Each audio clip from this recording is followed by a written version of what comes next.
Hey there. So I wanted to just, I'm like overdoing it this week, but I've got to tell you, I just want to say hi. I don't know if anybody's on. Let's see. I'll give you all a minute. Let me see if if folks jump in.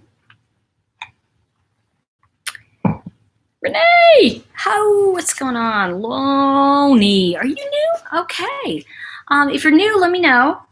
Got my notes because I actually wrote down some notes because I was like watching the show and I thought, how are you doing? Fantastic, Tremaine. Good to see you. I know. Ho is okay too, Renee.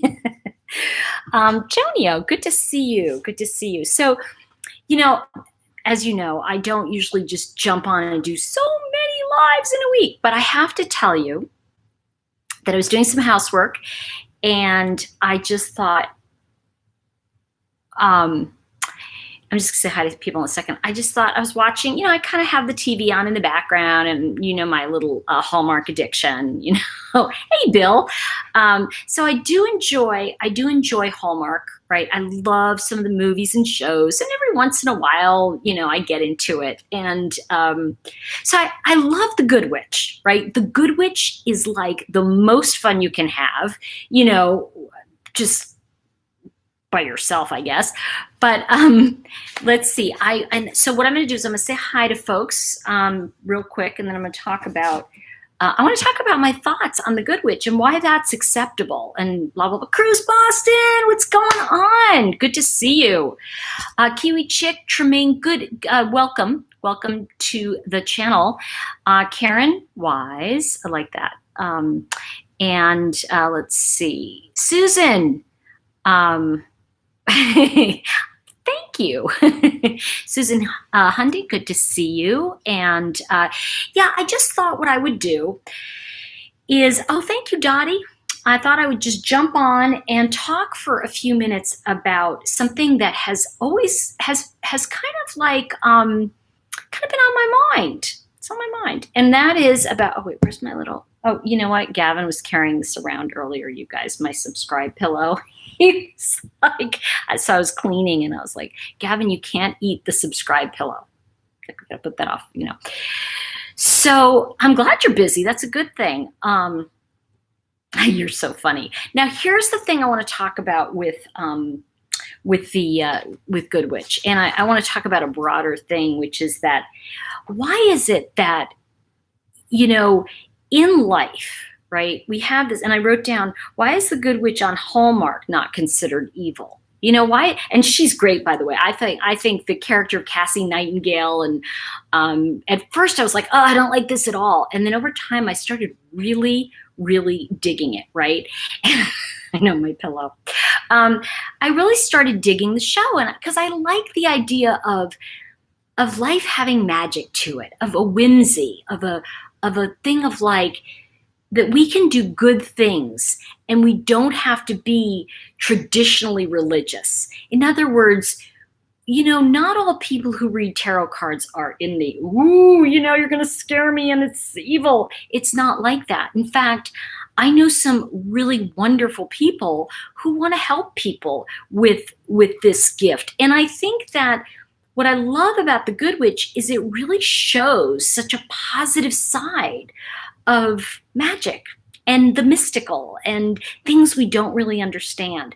But if you look at Cassie Nightingale, the character in The Good Witch, everything she does kind of has a to it. It's kind of like a modern day Bewitched, right? It's kind of like what would the most sanitized okay version of a witch be, and that's who that character is. Now, I don't think that's bad.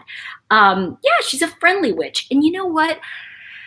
I think that we have this idea of people, and this is what was bothering me, and I wanted to share this with all of you. And I put, yet people who live with the touch of the mystical and have an uplifting perspective on things are thought to be heretics. And I wondered about, this idea that maybe, like the idea that people who read tarot or read oracle cards or do spiritual work don't have faith. And I need to tell you, like for me, and I'm only telling you my honest thing here, and I'll look at the comments in a second, but the honest thing is I have a lot of faith. I mean, I probably have more of, in some ways, a deeper faith than some of my friends who are Christian, who are, don't go, they'll go to church or what have you, but they don't get into it as much. And I think that I am a person of faith, and I think we really need to look at, just because someone doesn't do what we think they should do, or that it's not the way we want them to be, doesn't mean that they are evil or going to hell. And I need to say that. We either are, I think that we either are accepting of one another or we're not. And I think that, because I was really thinking about that the other day, and I was thinking, and also when I was watching the Hallmark thing, I was like, because listen, we are not, I wrote this down just so I wasn't going to be offensive to anybody. Of course, I'll offend everybody, but whatever. Many assume anyone who has a touch of magic is evil. And why would people who live faith-based be any different? Aren't we all the same? So, yeah, I think that's very true, Cruz Boston. And I think that, what did Renee say? Not all, I'm a person of faith. Okay, but I believe that some have gifts. Tori, that not of the devil. I believe it comes from God. I do too. And I think that they call it, I think the Mormons call it the gift of prophecy. And I think it's also called that in a lot of the Christian faith. And I think we have those gifts that we choose to, as humans, we choose to use them the way we want to, right? We get that free will, because when we look at it really, it's free will. And I think that one of the things that I'm saying about this, I want to hear what you guys think too about, just because someone reads the Bible, right? And someone reads tarot cards, I don't know if they're both good people, if there's really that big a gap. And I also wonder, people who do the same things, right? People who are who read tarot cards or do conjuring or what have you, or people who read the Bible, they can be criminals, right? So I don't know that we have this idea of like, this is okay and that's not, or this is okay and that's not. And I think that what I'm saying is that I really want to see a time when we live in a level of acceptance and fun. Like The Good Witch is a fun show. I like it. Now, is it true? I don't know, but would you really want to watch a preacher who did that? I think, but I think that there's the thing that show instills, even with Cassie, the character Cassie Nightingale, we're seeing family, a wonderful stepmother, an example of a wonderful stepmother, a loving stepmother, a loving wife, a loving, I want to say, community person. So basically, she's all the things, and she's all the things that people who are, I want to say, religious would say that's a good person, that's a good life. And yet she's got this going on, right? She's got a little of the mystical. And so I just want to say this because I really want to go on record as saying that I think it's all very similar. You either use your gifts for the upliftment of others and yourself, or you don't, right? So, I think that just because, and I know, believe me, I have so many friends from so many walks of life. I have, and some of you have seen my friend Lara on the channel, and she does face reading and readings, and, and she's a grandmother, right? And she's like young, and she's got like 4 kids, and, she's got this amazing, fabulous life, and she's a reader, and she helps people. And I see different people, like my friends Monty and Amy, they live a good life. They do things the right way. So I want to just say, and I want to go on record, that not all people are, you don't have to be one way to be good. And I think that's where I get a little bit perturbed with a lot of this, you're evil if you don't think like I do, or you don't do what I think you should do. And I wonder what we would do if everyone just kind of said, you know what, exactly, I'm just going to accept you exactly how you are, you know? And it was really interesting today because I was watching something else that I guess what I'm trying to say is that I'm really getting that the way we live our lives, you know, it's okay. If I have never found someone who is spiritual, who reads cards and do all of this kind of stuff, right? They do, now somebody handed me a crystal ball and I went, what's this? They want it's a crystal ball. I go, I know, but what do you want me to do with it? I don't know how to read it. I don't know what it does, But I think that, just because someone reads tarot cards, I don't think that means that they should be, quote, shunned, And I think that there's this idea that if you don't live this way, then I need to fix you. And what if we don't need to fix anybody? What if the real epidemic in our society is being an outcast, is that we ostracize people for not doing and being what we want them to do and be?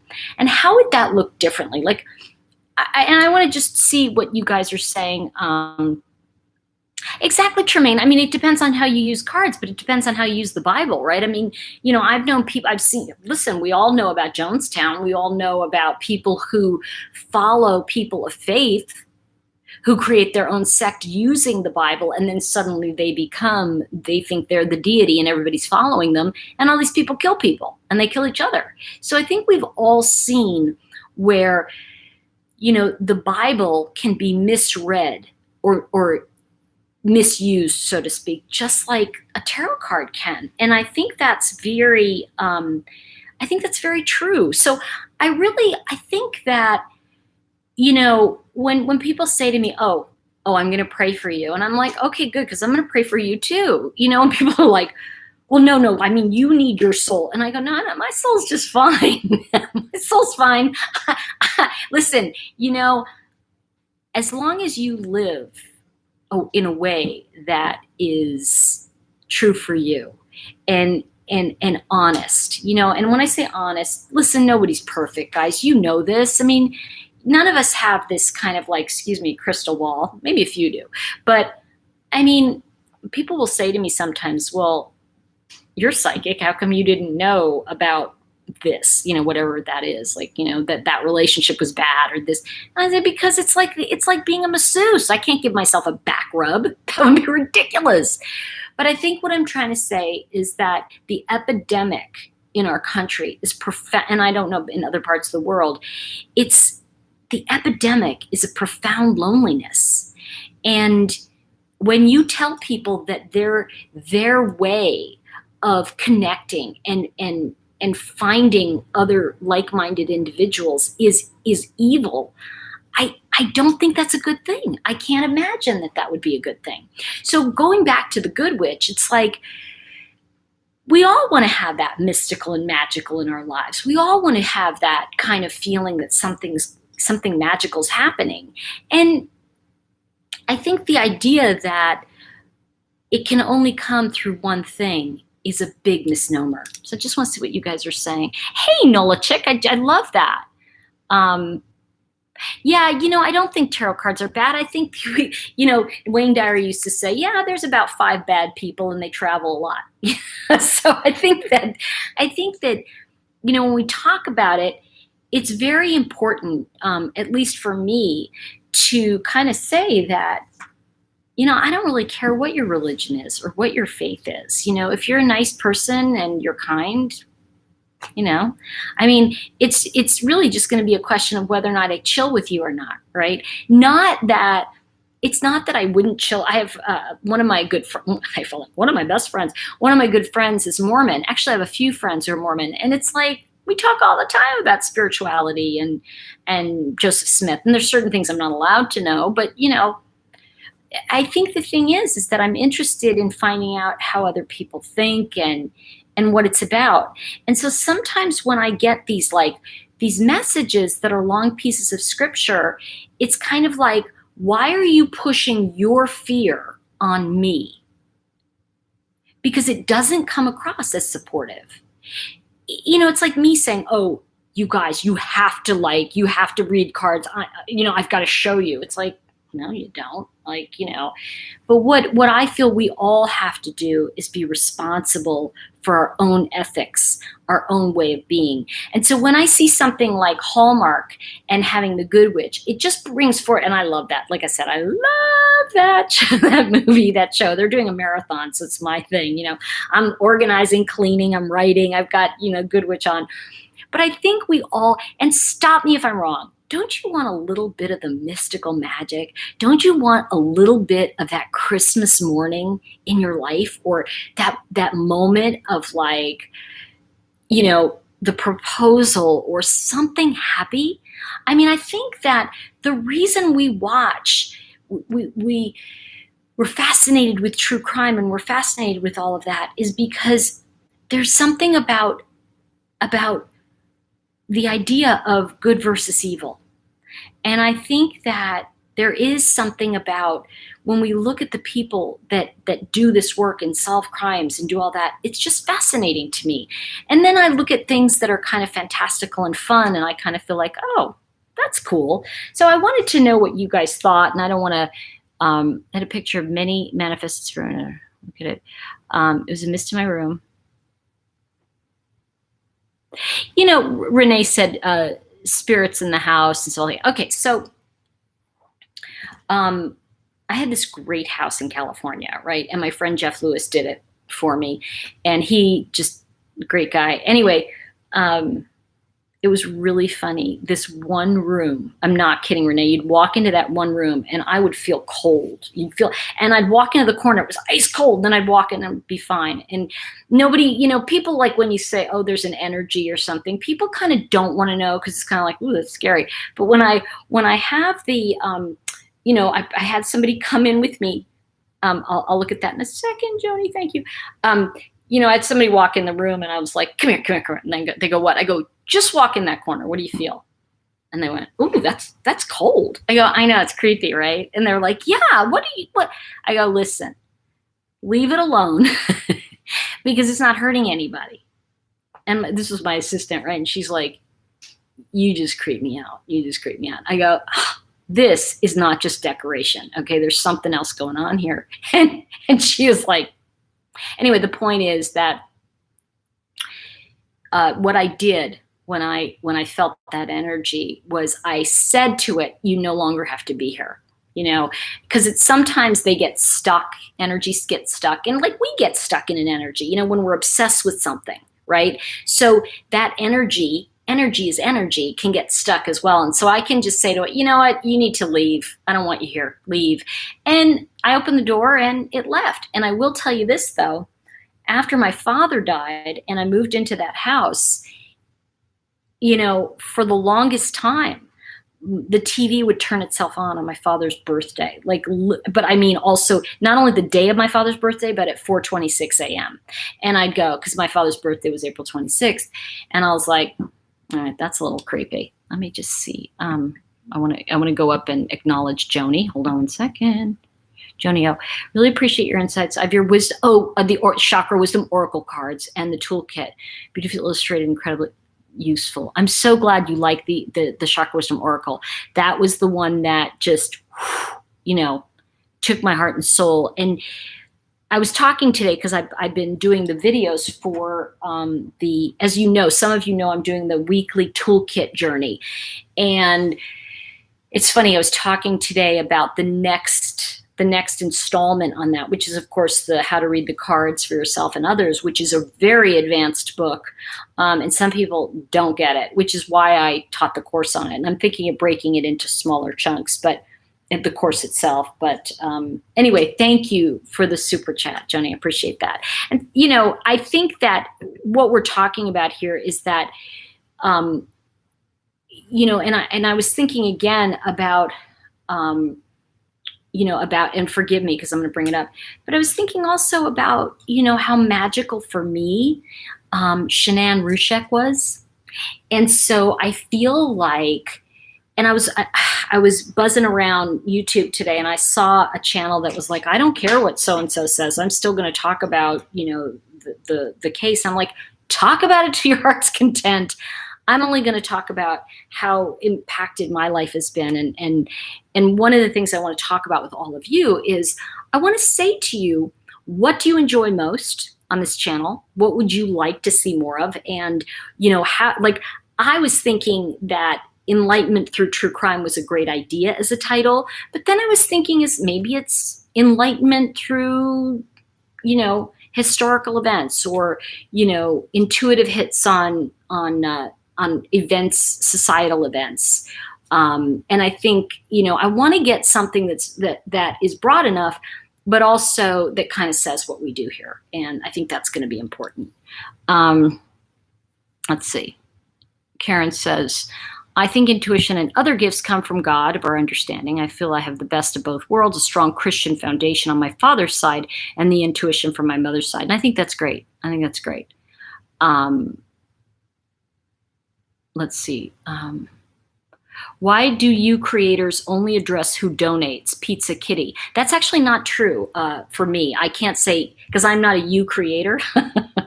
So, I think what you're trying to say here is that there's some upset that you're expressing because someone has not acknowledged you when you wanted to be acknowledged. And believe me, I've been there, done that. And basically, what you're saying is you're trying to put that on me because other people have done that to you. So Pizza Kitty, Pizza Kitty, Pizza Kitty, I acknowledged you. So, and you didn't donate. And if you notice also, I know I really do acknowledge a lot of people. And those who donate help support the channel. And truth is that it's a lot of work to do this kind of stuff. And it takes time out of, at least for me, out of writing my books and doing other things that I need to be doing on that side, because I'm not making much. I'm not going to lie to all of you. Like, most of the Watts videos that I've done have been, let me say, without it being a keyword in here, because they pick up everything, the D taken away the money from me. So there's no money from that. So I just want to let y'all know. So one of the things that's very important for us, Pizza Kitty, is that I really get what you're talking about, because we all get, it feels like we're being ignored, but it's really not. It's more like, hey, I'm a supporter of your channel. And truth be told, I see people on here all the time, and I acknowledge them when I see them. Little Dove, good to see you. I love you too. And Sweet Owen. Okay, so just so you know, Pizza Kitty, and you're not like feeling left out, yeah, and I'm going to address that in a second, Pizza Kitty. I think that my dog Owen, for some reason, guys, I don't know what's going on. He's around and he's being like feisty. Okay. So, yeah, not on you. Just find it in a lot of situations, Pizza Kitty. I think the thing to remember is that, sometimes people, the chat goes by so quickly that people don't see it. And so that's part of it too. And I think that also it is super, super hard when it's funny because last night I was doing card readings, and one of the things I want to say to you, and I get it, Pizza Kitty, because sometimes I'll feel like, especially when I've gone to like different groups, different meetings, and I'm raising my hand the whole time, and the person's like, and they're looking at me going, behind you. It's like so frustrating. But in this case, it's not always that way. It's just that, if you show up long enough, you give people a chance to get to know you. And that's the difference here. So, it's like, it's super important that you understand that, that's not how we roll here. So, and even, I've lately, especially in some of the prior videos, the CW videos, I just take out conspiracy theory things. And somebody asked me about another channel and they said, well, what do you think about this channel or that channel? And I always say, listen, I stay in my lane. All right. I don't really pay attention to what other people are doing. And because I can't really know, but what I can know based on what you're saying, it's no, Pizza Kitty, you're not being a crybaby. What you're being is human, in the sense that it's very frustrating when we are doing the social media stuff and we feel ignored. You know, I mean, I can't tell you. Sometimes, like, I just get peeved because I'm like, literally, I'll be supporting this person and they ignore me. You know, they ignore me, ignore me, ignore me. In fact, we can't even talk about that person or whatever. And I'm like, well, that's hurtful, you know? So I get it. And, you know, what I've learned in business as well is you just have to give them the feeling that you're not going away. You just need to let them know. You just keep coming around and people will be like, oh, hi. You know, I think that the folks here are, you know, at a very, there's a lot of equality here, and I really enjoy that. So I think that's part of it. And I miss you guys, you know, when I've been traveling. So so welcome. Okay. Let's see. Yeah, see, Renee, you said it. If you need attention, you express it. That's all. It's not wrong. You're okay. And I think that's cool. Like, one of the things that I don't know. Did Sandy Rishek do a Facebook Live? I didn't see one. And if she did, it might have been a while ago. But I don't know, because I haven't been, you know, in that. I haven't been doing that. What I'm trying to do is work with what I feel is the requests people are asking of me, and work with that. So let me look and see what's going on. We say hello. Okay, got it. Yeah, I think Chris Boston said it best. You know, we kind of flow with the go. You know, we kind of go, like, sometimes. I love that you said that, Tremaine. How cool is that? Deja vu, because when my mom passed away, the TV kept popping up in her room. See, that's what I mean. Like, I think that when people cross over, they send us messages. And I think that people get, we feel so alone with those messages too, because, you know, if you say, well, I saw a dove, and people go, so what? You're like secretly going, yeah. And I'm like, okay. But you know what? It doesn't mean anything to you. But if I said to you, you know, 207, that was my mother's birthday.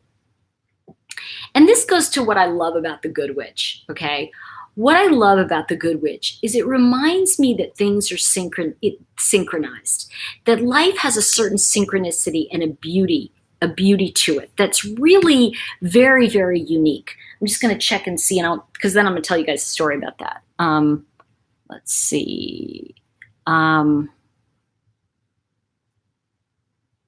okay. Yeah, Frankie Jr. was on a while ago. Yeah, thank you for saying that, Chris Boston. Oh, Black Rose 11. Yeah, I do have a new nail polish on tonight. I don't know if you can see it. It's a new one. Let's see. the furry knitter. I love that. Image B when I started chemo. Yes, Renee. Yes. Okay. All right. So let's talk about this idea of synchronicity and how when people cross over. And, you know, I want to say this because one of the things I've learned, and I've lost a lot of people in my life, and some of them that was good. I hate to say it, but, you know, and I don't mean necessarily from death. I just want to be, you know, it's not like I did this or anything. But when my mother was dying, I think I told you guys this story, but it's such a fun story. Did I tell you about the apartment 207? Did I tell you about this? Let's see. Okay, I don't think so. Nobody. Did you guys know the story, Cruise Boston? Black Rose, did I tell you guys the story? No. Okay. Well, let's see. Yes. Thank you, Little Dove. Let's see. Apartment 207 sounds like a movie. Okay, then I'll tell you the story. Okay. Thank you. All right, so ready, Tremaine? Get the popcorn out. Okay. So when my mother died, I was 15, and she died of alcohol poisoning. And it was a heart attack, cirrhosis, the whole thing. And she was in the hospital, and I remember her laying there, and she was kind of barely coherent. And she said, just remember my birthday. Just remember my birthday. And I was like, what do you mean remember your birthday? And she, she's very, like she was going through the withdrawal DTs. And because of her blood pressure and things, they couldn't give her medicines. So it gave her a heart attack and she passed. But in that incoherent state, she said signs, signs, signs. And I kept thinking astrology, but then I remembered her birthday, 207. Well, I was 19 and I had left college. Oh, don't, okay, we're good. So don't worry about me. But I'd left college. I had a scholarship to Carnegie Mellon and I was like, I can't do this. And my father, when I moved back to New York, I moved back to my dad's house and he said, well, if you stay here, you have to be in college, young lady, or you find your own place. And I was like, I guess I'll have to find my own place. Well, I didn't tell my dad I had money saved up. I worked, I had waitressing and stuff like that. So, and I also did commercials in those days. So I had money coming in and I was like, okay, let's see. Tori time, hold on. Okay. Pizza Kitty, now you have to get in bed. Now you stay with us. Oh, you're going to get in bed for the story. Okay, good. Okay, thank you, Cruise Boston. Yeah, let me just tell the story and then I can pay attention to what you guys are saying. So I had ran around New York City and I went to all these realtors. In those days, you had to get, what was it, like a broker basically, and you had to go and fill out a form and they would look for apartments for you, right? And I think they still kind of do it. But anyway, so I ran around New York City and I walked in and I'd say, and by law then, they had to take your information, even if they were like, that's never going to happen. They had to be, whatever. So I filled out these cards. In those days, index cards. It was before computer. I know some of you can't imagine, but it was. Anyway, so I filled out this form and I wrote down, I shoved it across the desk and they'd all laugh. They'd all laugh. They'd go, what? And I'd say, yeah, I want a 2-bedroom apartment in Manhattan for $350 a month. And they were like, you're dreaming. That's never going to happen. And I said, okay, well, if it happens, will you let me know? And they were like, anyway, long story longer. I was at home and it was February and we were having a blizzard. New York City just like doesn't get snow. They get stomped with snow, right? So I lived with my dad on 10th Street and 6th Avenue.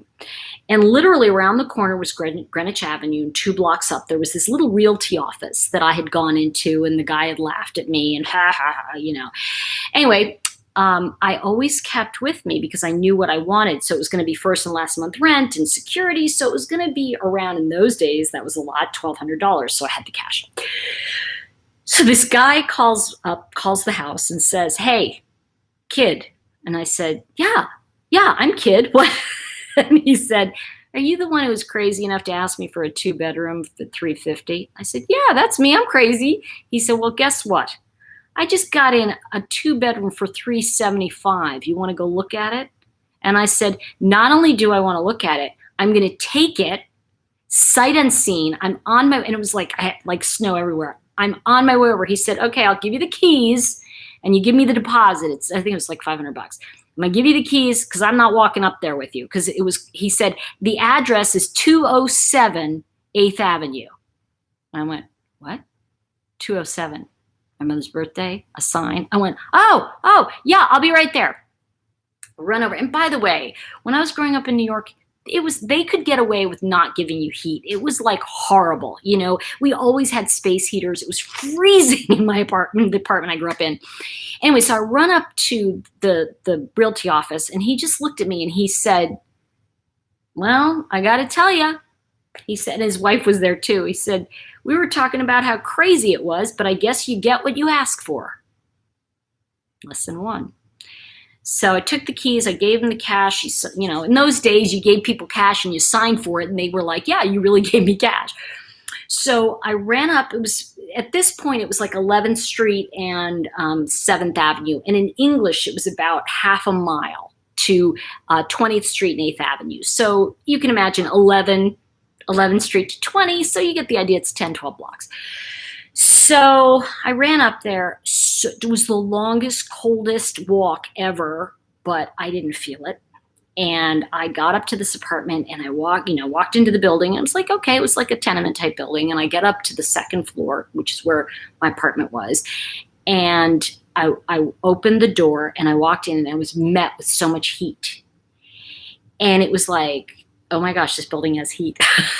And, you don't know what you're going to get. And at those days, Chelsea was not that happening. Now it's like the happening spot. So I walked in the kitchen in New York City. The kitchen is where I entered. And that room was 9 by 12. I am not kidding you. It was massive. Okay. I later put in a washer dryer in my kitchen in Manhattan. You know how many friends came over to visit me? Anyway, then I walked into the first room, which was the first bedroom. It was a railroad, so then there was a bathroom there. And then I went into the next bedroom and it arched into a massive living room. So each room was pretty big. And I went, oh my gosh, this is where I'm going to live.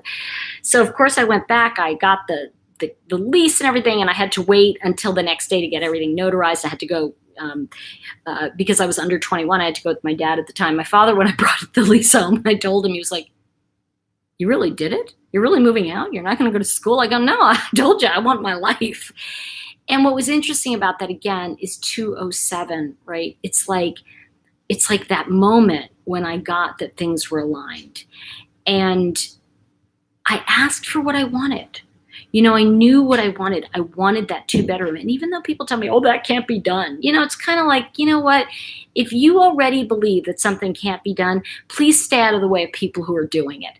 There's a Chinese proverb. It's an old proverb that says, for men who say it cannot be done, get out of, like something like, don't bother man who is doing it, And I think that's really true. And so when we look at life as a possibility and anything can happen in any moment, that's when it gets really exciting. So now I'm going to put back on my glasses so I can see you guys, and then I'll really washer and dryer. Yes, Pizza Kitty, I am not kidding you. Okay, so check this out. My dad was laughing for weeks because I said to him, yeah, let's go over to, in those days you could take I think you still can, you could take the tube to Hoboken. So I went over to Hoboken and they had a Sears there and we walked in. I go, oh, Papa, I want to get a washer dryer. And he was like, are you out of your mind? Who's going to deliver? My father would make up rules, right, based on what he didn't want me to do. How many parents do that? Anyway, so he'd be like, that they won't deliver. They won't do. I said, well, let's find out. He'd be like, so we'd go into Sears, and I said to the guy, I go, yeah, oh, I see you have a washer, and literally the washer could hook up to the sink. Because in New York, you don't have plumbing for it, right? You put it up to the sink. So he says, yeah, that's an apartment version. And it was great. And I was like, oh, that's cool. I said, and do you have a dryer? He said, of course we have a dryer. And I go, oh, great. So I said, now I live in a 2-story walk-up. It's 207, so I'm in the second floor in Manhattan. Do you guys deliver? And the guy said, of course we deliver. He goes, you pay for it, we'll deliver it. And I go, okay, great. How much is it? He said $150. Now in those days, that was a lot of money. And I was like, great, I'll pay it. My dad was like, are you out of your mind? Oh, you out of your mind? And I was like, why? I said, you'll be coming over with your laundry. And he goes, probably. So I got my washer dryer. But the best part is you got to see these two guys trying to get the washer and dryer up the stairs. So by the time I got it in there, and then it was like literally like in my kitchen, it was great. I would just wheel it over to the sink, and everybody thought it was crazy. They're like, you put a washer dryer in your apartment? I'm like, yeah, it works. And when the landlord found out, he messaged, he called me because, that's what we did in those. He called me and said, I heard you have a washer dryer. I go, yes, it's fantastic. And he was like, no, you don't understand. You can't have a washer dryer in your apartment. I said, really? He said, yeah. I said, well, that's really interesting. Can you just show me where that says that on the lease? Because I'm fine if I can't have it, if that's the way it is. It's not in my lease. So I was able to have a washer. Now the dryer wasn't a deal because I was paying for the, electric, but the washing machine, also paying for the electric, was using their water. So, needless to say, when he later, I had been, I was doing fashion stuff at the time, and I started being, well, let me just tell you, I got onto the JCPenney shopping channel, and I was back and forth to LA. I literally was flying out almost every week. And finally, I decided to move, and I'm like, because they were going to pay for my relocation. The day they decided they were going to pay for my relocation, my landlord called up because he was really, really was bothering about this washer dryer. And he's like, hey, I'll give you $7,000 to give up your lease. Okay, because I was deciding to move. And then I had like an apartment sale in my apartment in New York. I put an ad in, I don't know, Village Voice or whatever it was at the time. And my dad was like, are you out of your mind having people into your apartment? I go, I want to get rid of everything. And what am I going to do? He said, no, that's so dangerous. And I'm like, well, if you're there, it won't be. He's like, okay. And sure enough, I sold like everything in my apartment. People loved the fact that there was a flea market or garage sale, in my apartment. And it was fun. Now, here's the thing. One of the things that I really learned over time is when you're a yes to the possibility of this, life is more fun. And I have to tell you, somebody said to me, it was a friend of mine who's Christian, and she was telling me why she couldn't be my friend anymore because I read tarot cards and, I believe in magic. And I just stopped her and I said, honey, I don't really know that I could ever live without the belief in magic. That sparkle.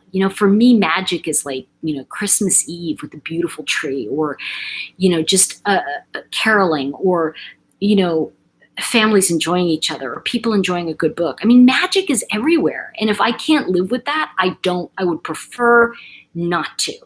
And, I said to her, I'm really sorry, because that's a really lonely existence. I would think that, for my relationship with Christ is magical, and I would hope that yours is.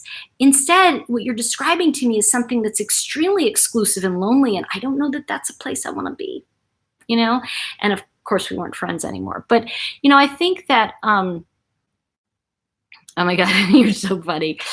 J.C. Penny, right? I know, Brownie Girl stuff, Girl Scout stuff. Thank you, guys. I think it's great because it was heavy. I had to leave my washer and dryer before upstairs almost broke my back. Yeah, it was very heavy.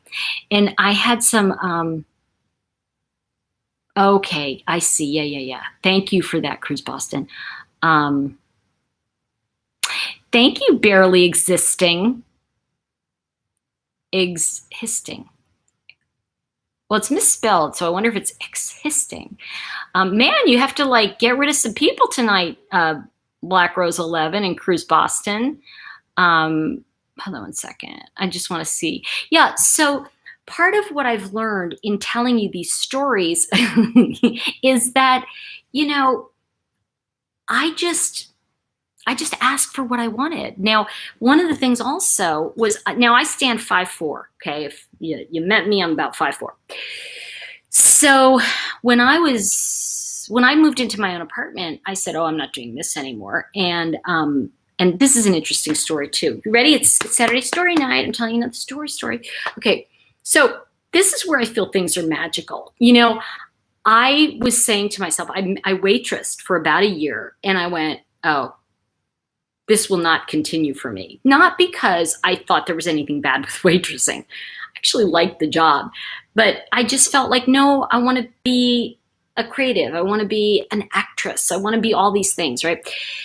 And it was really a time when I found my voice as a writer, and it was during that time.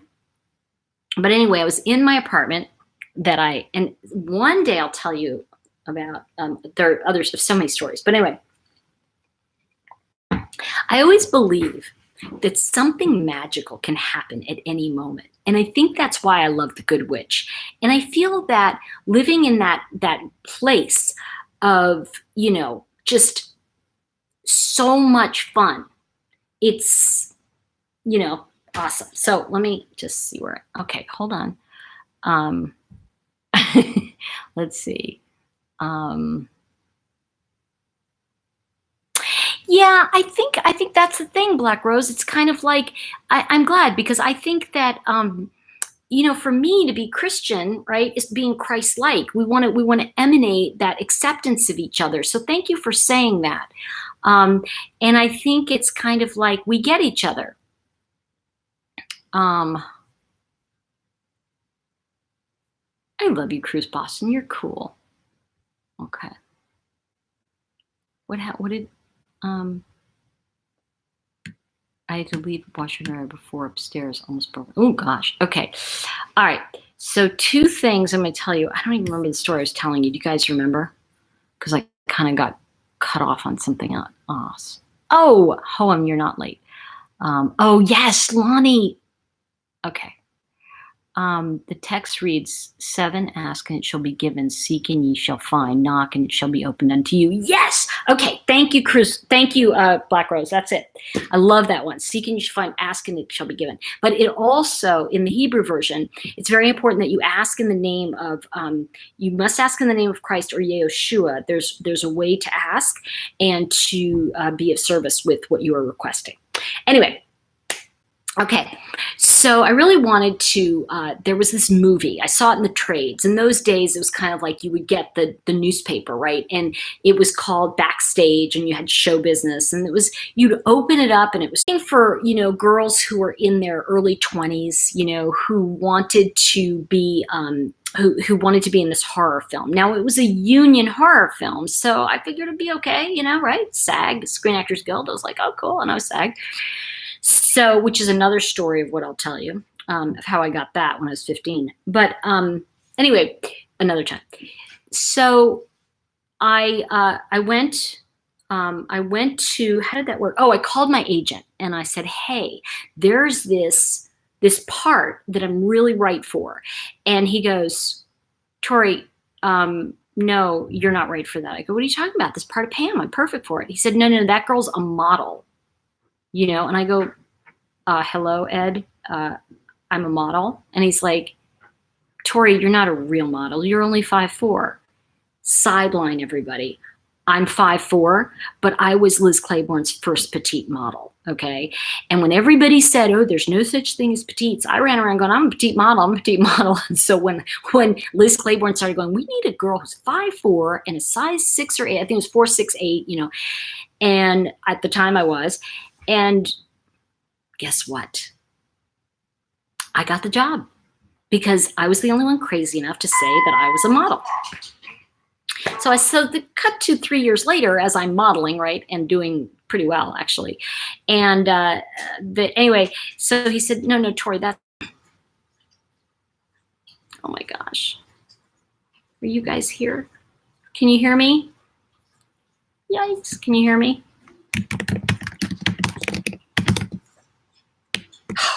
Okay, good. Okay, good. Because it said my connection was unstable, and I went, of course, right in the middle of the story. Okay, great.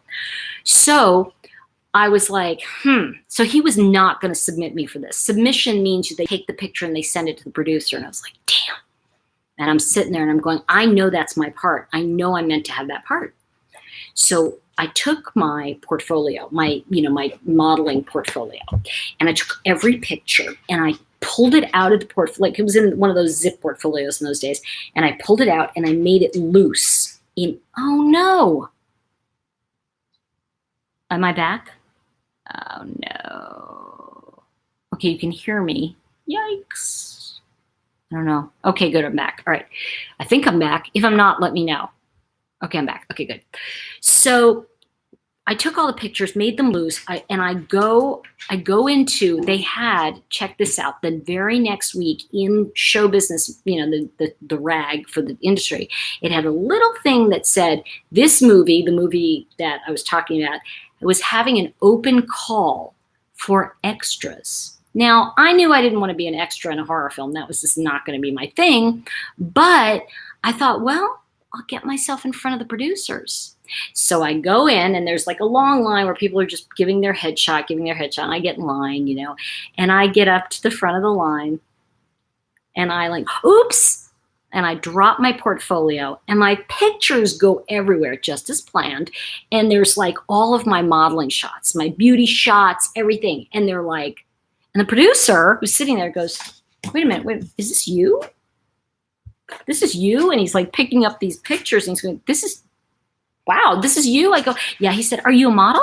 And I go, yes, I am. I'm so sorry. And he goes, can you act? I go, oh, a little, I went to Carnegie Mellon, And yeah, I can do a little bit of acting. He said, would you be willing to read for the part of Pam? Sure, what's that? Meanwhile, that's the part I wanted. And I said, yeah, that would be great. I said, let me give you my agent's information because, he handles that.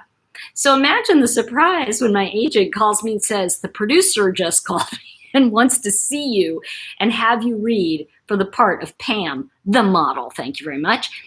So yes, and I did book the job. But what's more important in this is I went in to read. And they had a reader. In those days, you do an audition. When you do an audition, you're the actor, and then you put a reader next to you and you interact so that they can see you acting, right? And I did my thing, and it was terrible. I did terrible.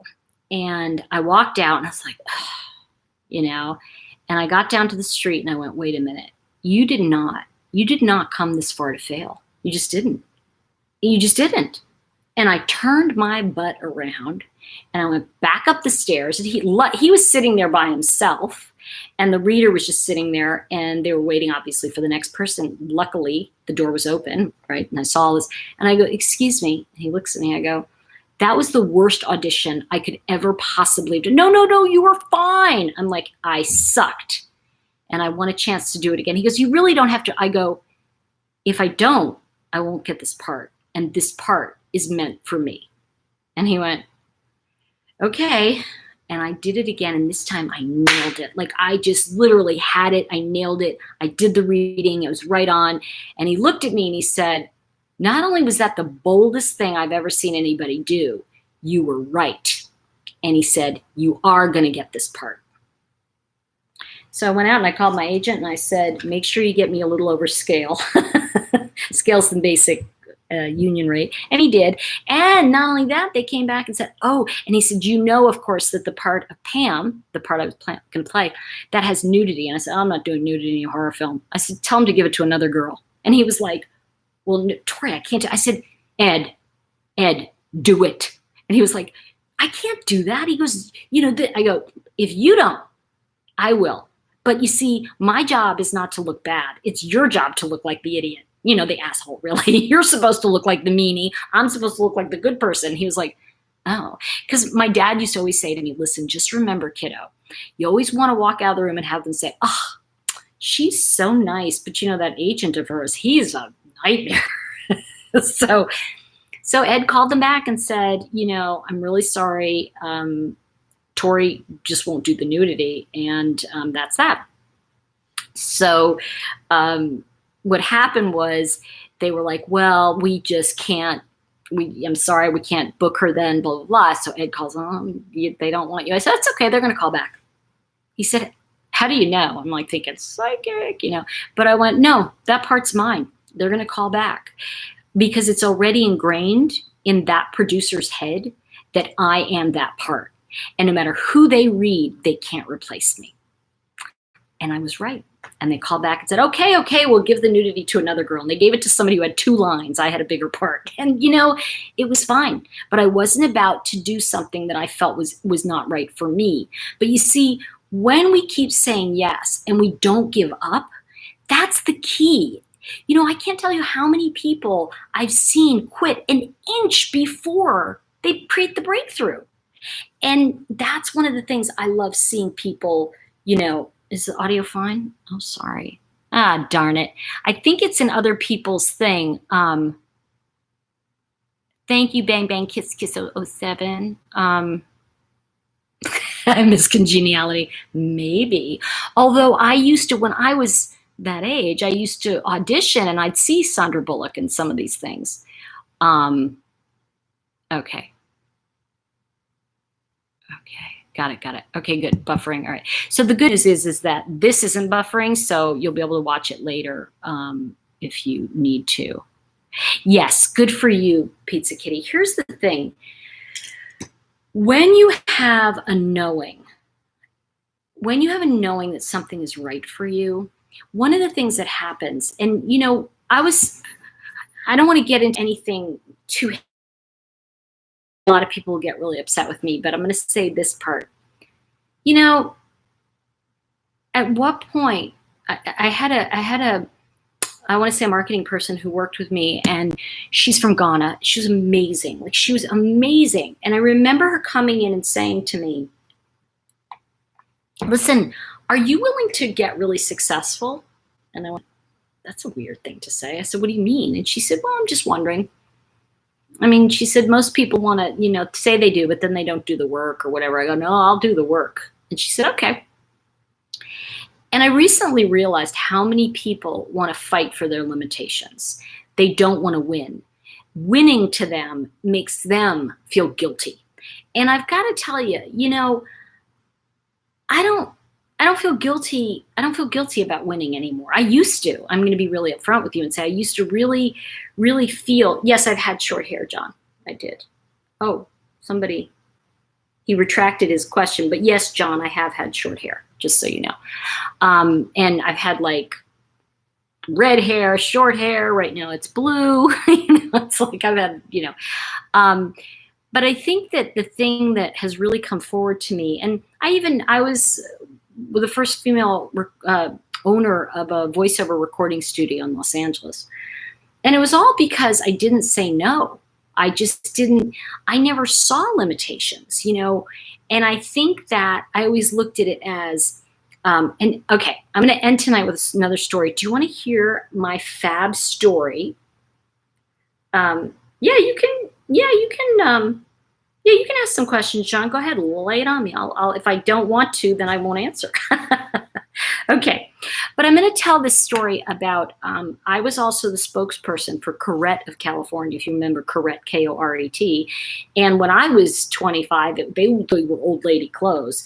And now I don't even know if they exist anymore, but I always say, come in because I play to win everything I do. Yeah. I think that, yeah, John, go ahead. You can ask questions. Yeah, I've got some old pictures, I think, on the internet. You said your hair was short, the shortest ever been cut. You know, I don't know, like just a short haircut. You know, nothing like exceptional in that. Okay, Trudy Richard, you found it. Yes, I was in Silent Madness. That's the movie. And I think that's probably the shortest my hair was, maybe. Ooh, you got it. Oh God, it's so old. Oh my gosh. Anyway, that was when we all wore, you know, spandex and everything, because it was like workout, you know. Anyway, okay. So I was 25, and you kind of got me in the story mood tonight.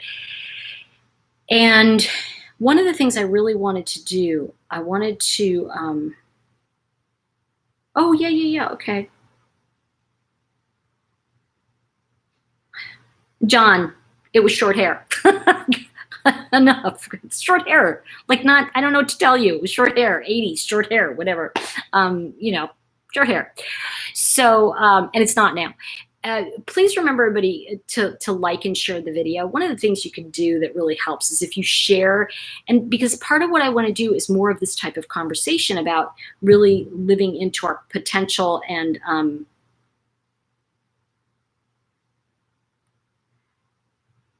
okay, let me see. You are so funny, Cruz Boston.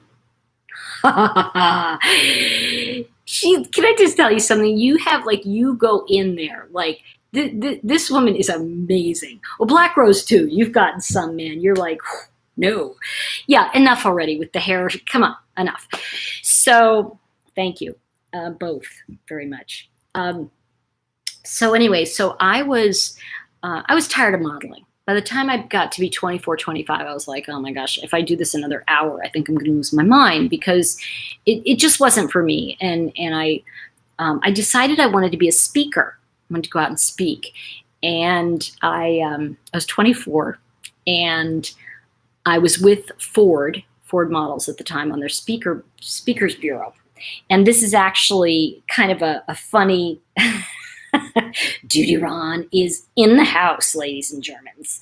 Okay, so I'm going to talk about this. So I noticed that Ford called me, Ford Models, and they said, hey, are you interested in doing a spokesperson, be a spokesperson for a clothing line? And I went, yes, of course I am. I'll do that.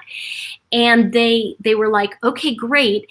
And it was all built up. It was like, yeah, you're going to meet the head of marketing for Corrective California. It'll be, you'll travel. And in those days, it was like $500 a day plus all my expenses paid when I would speak and present. And I was like, this is fabulous. Yeah, I want that job.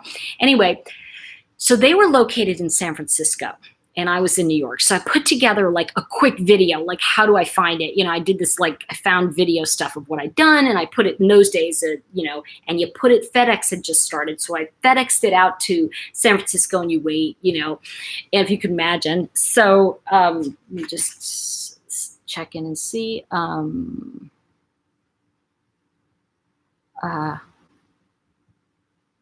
Yeah, there you go.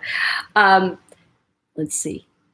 Oh no, tarot was okay. I think that's okay. That's all right. So anyway, that's good. I think porn star stuff we can leave go. But anyway, okay, where was I? Oh, so I had then a phone interview with the head of marketing, and it went great. Merv. I remember his first name, Marvin. We called him Marv, right? So anyway, I had this interview with him. It went great. He said, okay, I'm going to be in New York next week. I'll call Ford. And, because they had gotten my video. He called me because he said, this is great. I'll call Ford next week. We'll make the appointment. So next week comes and it's toward the end of the week. I didn't hear anything. And I called Ford and said, hey, what's going on? Where's my interview? And they said, oh, he's decided they're not gonna come to New York for interviews. He's just gonna go to Dallas and interview people. I go, he's going to Dallas. I go, oh, no. So I picked up the phone. This is the old days, folks. I picked up the phone. Boom. I go, and he answers the phone, Merv, Merv Brown, that was his name. And I'm sure he's long gone by now. But anyway, so Merv Brown, and I said, Merv, it's Tori Hartman. He said, oh, hi, Tori. I said, we have like kind of an awkward situation here. He said, what do you mean? I said, how are you going to hire me if you don't meet me? And he started laughing. He said, well, look, he said, we've decided just to go to Dallas. We don't want the expense of coming to New York. And I said, no, you don't understand. This is my job. I am made for this job. I am going to have this job and do this job. What do we need to do? I said, this is like, you can't go to Dallas. I'm like, nothing's in Dallas. You gotta come meet me. He laughed. He said, I'm really sorry, blah, blah, blah, gets off the phone. I was like, well, okay. But I knew it wasn't over. And the next morning I get a call. Actually, that was on Wednesday. I get a call the next morning, Thursday. And he said, it was Merv. And he said, Merv, Tori Hartman, this is Mervin. I said, yeah, hi, Merv Brown. I said, what do you need? And he said, can you be in San Francisco tomorrow? Oh no, it had to have been, it was the following week. Okay. So because days went by. So it was like, because the way it worked was he called me on Wednesday and said, can you be in San Francisco tomorrow? I go, he said, I can FedEx you the tickets. You'll get them tomorrow morning. It's in those days. And he said, you fly out on Thursday. And he said, you rent a car. I go, but I'm only 24. I can't rent a car. He's like, what? I go, yeah, I don't have a car yet. And it was right before my birthday. He said, okay, all right. And I said, but I'll be 25 soon. And he started laughing. And he said, okay. He said, I'll tell you what, my wife and I will pick you up at the airport tomorrow night. Your flight will come in at 9:00. And he said, we'll take you to the hotel and I'll pick you up the next morning and you'll come into the office and you will meet everybody. And I went, okay. So the next day I am off to San Francisco for a quick 24-hour turnaround. I walk in and I meet everybody and the vice president said to me, I wanted to meet the girl who told us we were going to hire her. So it was better if we met her in person. And everybody laughed. And, we had a great interview. We talked. They took me to lunch. And then my flight back was 2:00 Friday afternoon. So literally we didn't have much time, nor did I get much sleep. And Merv said to me, could you just wait here? I've called your shuttle or yeah, your shuttle, and I'll be right down. I said, sure. I'm sitting there waiting, and he goes up and he comes back down, and he said, oh, I'll walk you out. And I had like my little overnight bag. And he said, by the way, he said, because my car was there, he walks me in the front. He said, by the way, I just wanted to welcome you to the team. And I said, what? He said, yeah, you're hired. And I was like, ah! I was so excited. And then, of course, my birthday came, and then I started working for Correct, and I negotiated a rate of $600 a day for speaking. It was public speaking. And I didn't know what I was doing when I was in front of people, like now when I'm talking to all of you. I really enjoyed the camaraderie. I enjoyed helping people. And my big thing was I would always do, my shows were the 7 must-haves of the season and what you can pull out from last year and recycle, and it'll look great.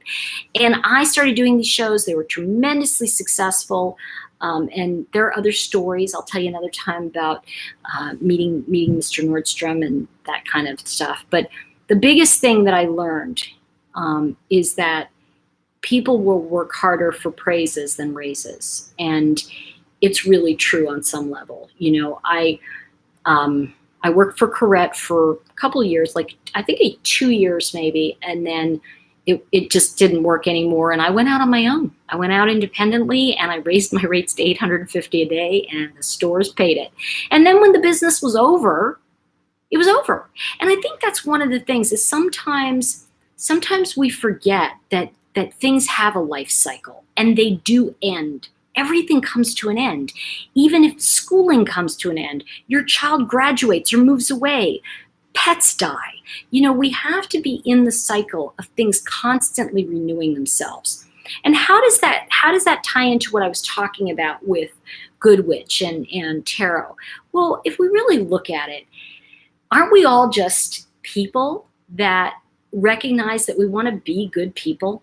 You know, and I'll say something that I know Duty Ron will get. It was one of my favorite. You guys have probably heard me tell the story, but I'm going to wrap up with this tonight. My favorite story is I was watching Cops when it was a really popular show when it first came out. There was this big burly, and when I tell you this Kansas police officer who was the size of a barrel, okay, and his seat is pushed all the way back, and he's driving like this, you know, and he looks over at the camera because the cameras are over here. He's like talking to us like we're right there with him, you know, and he goes, you know, the way I sees it, you know, most people have manners. Most people have manners. He said, but we're out here for the people that don't have manners. And we basically have to teach manners. And that always stayed with me that, you know, isn't that so true? It's like, yeah, exactly. Bad boys, bad boys.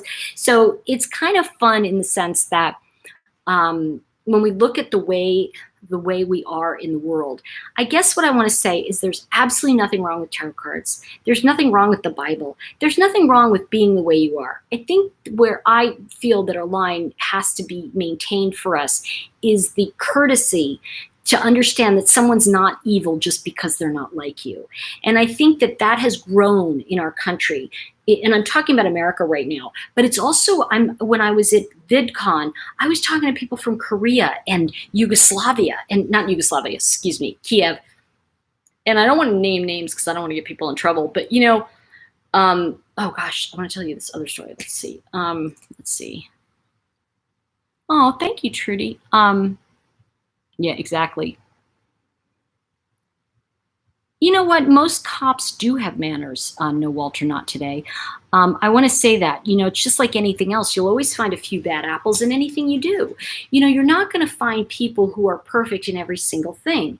It's sort of like anybody who goes through any kind of training to be something. There's some doctors that are better than others. You know, I've met doctors that have like the personality of a floorboard, but they're good doctors, you know, and they don't need to be my friend, you know what I'm saying? But they need to do their job well. And so, you know, I don't necessarily take it out on all police if there's someone that maybe crosses a line. I want to just tell you this one story that I find very interesting, and this again ties up everything that we said tonight. One of the things that I think is really important in this conversation, I was talking to a woman from the Ukraine.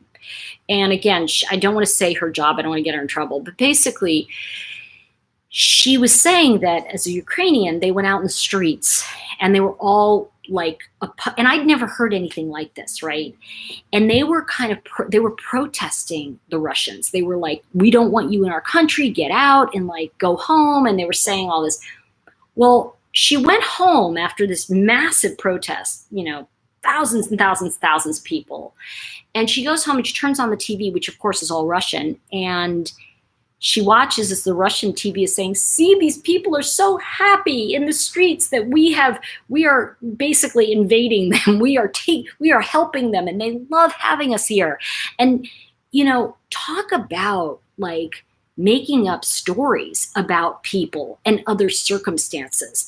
And I think that what I want to say is, you know, if you want a fair shake in life, give one. If you want someone to be sincere with you, be sincere. You know, my father used to say, to have a friend, be a friend.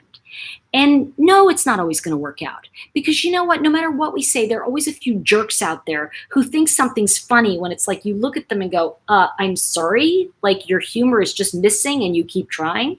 So, you know, and the thing is that what I want to say to you is that believe people. You know, if somebody's into tarot and you're not, you know, if somebody reads the Bible, you're not, you know, the point is, you know, are they a good person? And I'm really glad somebody said this tonight. I think it was, you know, I think it was, and thank you, by the way, Duty Ron, for that one, because I feel like I don't need to get into any conversation that is anti police officer. I refuse to do it. And you know, like I said, people make mistakes, bad things happen, and it's part of life. It does happen, but I don't think that gives me a right to put everybody in one lump and say all Christians are pushy and they're gonna do this. I don't feel that way. You know, nor do I feel that all people who do tarot are evil. In fact, some of the people who read tarot cards and do it professionally, or some of the intuitives and psychics I know, are really great moms. They're great dads. Yes. You know, I think we have to look at not so much, you know, I like to say, look at the feet, not the mouth. You know, look at what people are actually doing, not what they're telling you. And so when people say to me, oh, that's evil or what have you, I look at the fact that, are you really a nice person?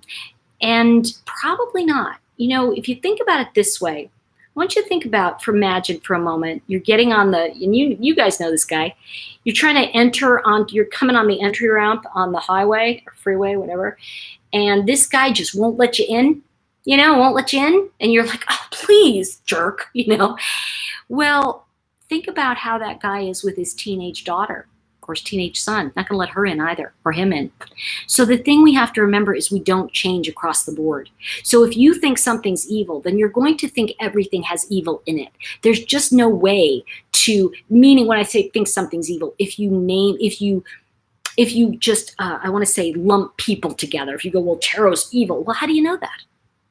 How do you know that? Like, I remember somebody saying to me, they said, oh, what do you do? And at the time I was reading cards for a living. I said, I read cards, a tarot reader. And they went, oh, I'd never think you'd do something like that. I'm like, well, I'm not chewing up children. What are you talking about? You know, like, but people, we have an idea of a tarot reader with a turban sitting there trying to cast spells. That's not it. And I think you know, it's like we have to, if you want to change the perception of how people see you, change the way you see people. And that's what makes the change. Give everybody a fair shake. Give them the benefit of the doubt. You know, in a real estate deal, you keep going, okay, until you get that yellow light and you go, wait a minute. And then you see the red flag and you go, oh, no, that foundation is falling. I don't think so. Now, of course, I bought a house with a falling foundation, but that's because I had Jeff Lewis and he fixed it. But that's another conversation. So I think that what we want to say is that, you know, and by the way, I love having you here tonight, Judy Ron. And Pizza Kitty, you know, I want to say that, right on. Glad you're here. Glad you stuck around with us. And I'm glad you're saying this, Black Rose 11. Don't judge, just saying. I think the key is this. People are trying to legislate our thinking, and you can't legislate someone's thinking, but you can legislate their actions. And so it's fine if I think something or it scares me or a particular group I might not think positively of, but I may keep that to myself. How about that? I may not share that in public, not because it's not something, but it's because it's not constructive. The old think before you speak, right? If it's not helping somebody, what the hell do you want to say it for? What is the point? Because this is about being uplifted. And, I think for me on this channel, it's kind of like, please don't waste my time with trolls, that kind of stuff. I'm not interested. And it's kind of like I look at it and go, it's almost like they try to come to a party they're not invited to because they don't want to be part of it. They want to be the anarchist. And you know what? I did that in my 20s. That's over. So, and the anarchist in me was the person who said, don't tell me it can't be done because then I'll go do it. And to that's the Chinese proverb. To the person who says it cannot be done, do not interrupt the person who is doing it. And that, my friend, is why I always say what you mean what you say, but don't say it mean. I'm always open to listening. I'm glad you were here tonight, Pizza Kitty, and you've gotten so much attention tonight. You're going to be like, oh my gosh, I don't want to go back there again. Please remember, everybody, if you think of it, share this video with friends. Please like it. I'm really trying to make some shifts. Is that in terms of really coming out and talking about things that matter to us as a community. Please give this video a thumbs up if you are still here and haven't. And remember, I know you're so good, Tracy, it's going to come. Say what you mean what you say, but don't say it mean. And remember to be kind to each other. That's all we really have. And I love, love, love the scripture tonight, Black Rose. Thank you for making it on point in what we're talking about. Thank you, Little Dove. Lonnie, thank you again for the super chat. I appreciate all of you. And I love, love, love, Pizza Kitty, you're cracking me up. You want everybody to say hi to you? Okay, Pizza Kitty, you're going to get a group hi. Love you guys, and I will see you very soon. And yes, I am like playing hooky. I'm not doing my my work. So, but I love you, so I'd rather be with you guys. Great way to spend a Saturday evening, and because I'm getting up super early to go to the lake. All right, everyone, much love. Have a blessed night, and remember, be nice to each other. That's all we got.